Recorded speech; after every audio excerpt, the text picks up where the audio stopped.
Okay, so the first prompt is what went well in your lesson. For me, I think what went well was our overall flow and our transition from task to task. I think that we did that well. I think everything made sense, and I think we explained what we were doing and why we were doing it well, and all the students seemed to understand. Then the next one is what were the challenges during your lesson?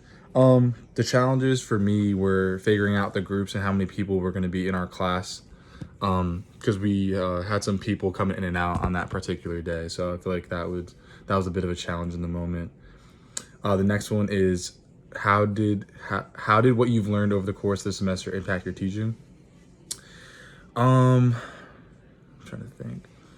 A lot of the instructional stuff that we were taught throughout that lesson really stuck with me, like how to deliver content and how to project your voice and how to just make sure, the one thing was that not having your back like to the students and to make sure that you're always facing the students so you know where everyone is.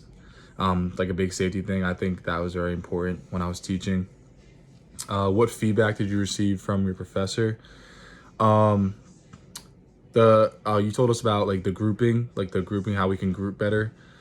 This way, like, because one of my concern was like how I said I didn't know how many students were going to be in the class that day, and you showed us a way that we can group it to where we don't really need to know, and it kind of just works itself out.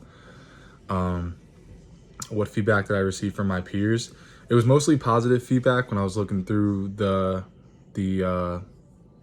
list right here. But the one thing I saw was just safety when we were warming up. Just making sure that everyone knew what everything was and just some safety concerns. Make sure no one's bumping into each other and just spatial awareness and stuff like that. What are some common strengths and weaknesses you observed among your peers?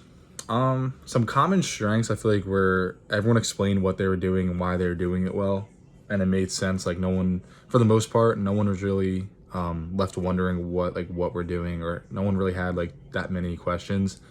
Then the most common weakness that I saw amongst my peers was just projecting your voice and just not being loud enough, which is something that you'll kind of pick up as you go. But I think as far as this project goes, that was something that I think was like a common weakness. How would I apply this feedback, and what would you do differently if you were to teach this lesson again? Definitely, I would try the grouping strategy that you mentioned. I would try that out, see how that works. I think it would go smooth, especially for our activity. And then I guess I would take the feedback from my peers where they were just saying, just make sure you go over like safety for warming up and stuff. I would just try to make sure maybe we could slow it down a little bit so that this way no one's like going back to back and everyone kind of knows what they're doing, and just so we can make sure that there's no safety issues. So yeah, that's it.